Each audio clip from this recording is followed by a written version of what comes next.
bukan hanya PNS, P3K ataupun perangkat desa yang menjadi idaman. Bukan hanya PNS, P3K ataupun perangkat desa yang menjadi idaman mitra BPS. Mitra statistik BPS juga cukup digemari.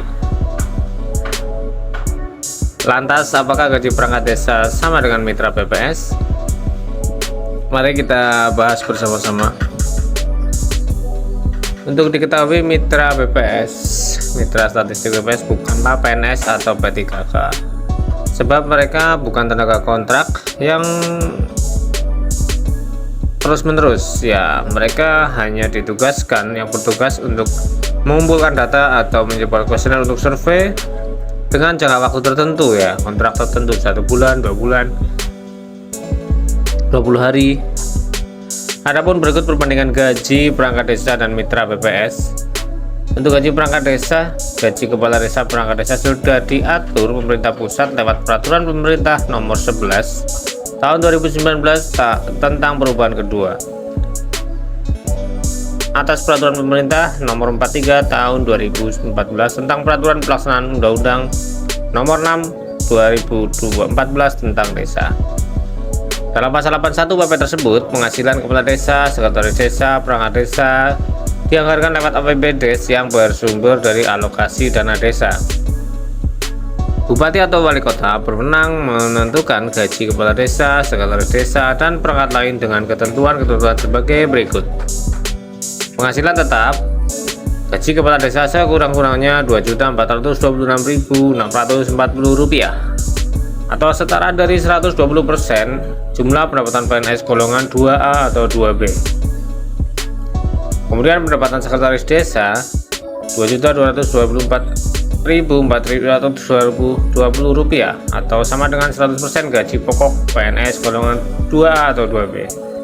Kemudian perangkat desa lainnya minimal Rp2.022.000 atau setara dengan golongan PNS 2A sama dengan 2A atau 2B, ya, itu yang gajinya. Kemudian jika besaran tersebut disesuaikan dari satu daerah lainnya, namun angka minimal yang diberikan adalah angka tersebut. Apabila APBD tidak mencukupi, maka sumber dana diperoleh dari pos lain. Lalu bagaimana struktur gaji mitra statistik? Ya, meskipun informasi detail mengenai gaji belum diumumkan secara resmi, namun bisa disimak dari kegiatan sensus pertanian 2023 bahwa gaji seorang mitra statistik BPS berkisar antara 3 sampai 4 juta rupiah per bulan. Tentunya ini dapat bervariasi tergantung dari biaya hidup daerah di tempat kita bertugas, domisili tempat bertugas. Kemudian berapa lama kontrak mitra statistik BPS?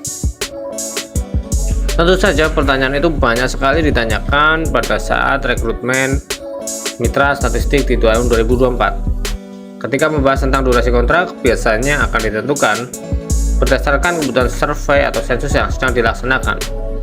Sebab informasi spesifik untuk tahun 2024 belum disebutkan, jadi mohon tetap bersabar. Kendati sebagai tenaga kontrak, mitra statistik BPS akan mendapat upah yang terbilang cukup lumayan,